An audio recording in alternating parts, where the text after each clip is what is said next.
네, 안녕하십니까. 나남TV의 제우스 남성 원장 이석영입니다. 반갑습니다. 전립선 수술을 할 때 좀 주의해야 될 점에 대해서 제가 말씀을 드릴게요. 전국의 비뇨기과 의사 수백 명이 모여있는 그런 커뮤니티 같은 데가 있어요. 사이트를 보여드릴 수는 없는데 이니셜만 물론 나오긴 하지만 그 이니셜을 통해서 또 명예훼손이나 이런 것도 될 수 있기 때문에 제가 감히 딱 어느 병원에다 말씀드릴 수는 없고 이니셜도 저는 얘기는 하지 않습니다. 이 전립선 수술에 관련된 문의를 굉장히 많이 주시거든요. 이게 좋다던데 저게 좋다던데 이렇게 많이 환자분들이 말씀하세요. 자기가 신문이나 또는 어떤 광고를 봤더니 이 병원 이야기가 많이 나오더라 이런 말씀 많이 하시더라고요. 전립선 수술을 알아보고 있는데 이 병원은 굉장히 광고도 많이 하고 많이 내 눈에 띈다. 그런 병원 같은 경우에는 공격적인 수술을 합니다.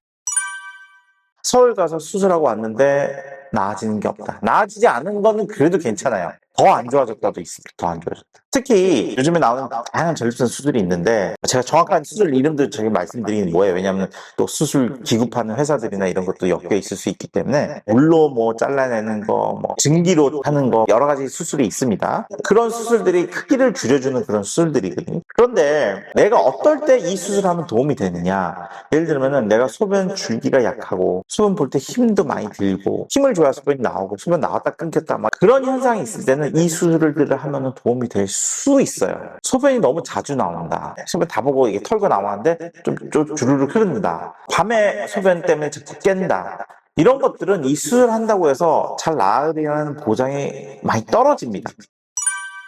전립선의 증상에는 크게 두 가지예요. 소변이 잘 나와야 되는데 안 나오는 증상, 안 나와야 되는데 나오는 증상. 이 두 가지거든요.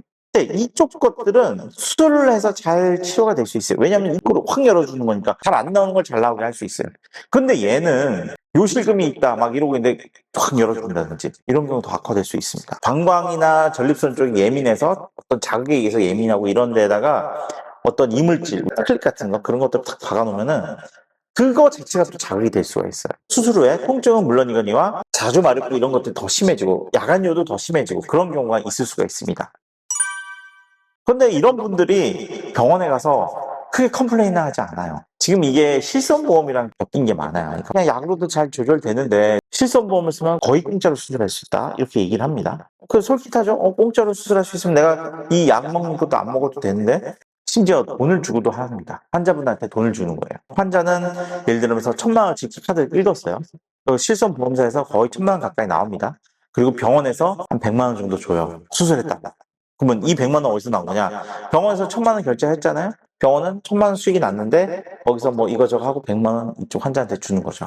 그러니까 이런 식으로 하니까 환자도 돈을 받아놓으니 병원에서 컴플레인 많이 안 하고 병원은 병원대로 그냥 계속 뭐 말도 안 되는 케이스들, 수술하면 안 되는 케이스들 단지 전립선이 크다는 이유로 수술한 시간이 잘 나오면은 그런 분은 수술할 필요가 없단 말이에요. 오늘 저희 병원 전립선 검사한 분도 전립선 크기가 50이 넘어요. 50이 넘는데 소변 줄기가 속도가 15 이상이면 정상인데 21인가 막 나오더라고요.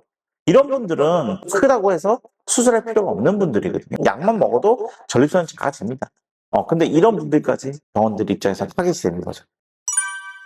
수술 한번 하고 돈도 받고 이러니까 되게 유혹이 안 생길 수는 없는 것 같은데 피해가 돌아올 수가 있습니다. 이 공범으로 또 엮일 수도 있는 문제고 그런 거는 될 수 있으면 권하지 않는다. 그래서 수술 알아볼 때도 정확히 좀 잘 알아보시고 꼭 나한테 도움이 될 그런 수술을 하시기를 제가 간곡히 권유드립니다. 뭐 서울에 있는 모든 병원이 그렇다는 얘기는 아니에요. 일부 병원에서 공장용으로 그냥 가면은 수술해라 막 이런 병원이 있고 특히 저희가 우리 비뇨기과 의사 사이트에서도 경악하게 30대 환자들, 이런 사람들 소변 좀 약하고 이런 그런 환자들 가지고 30대면 절대 진짜 전립선 쪽에 거의 문제 있는 분들이 아니거든요. 만성 전립선염은 제외하고요.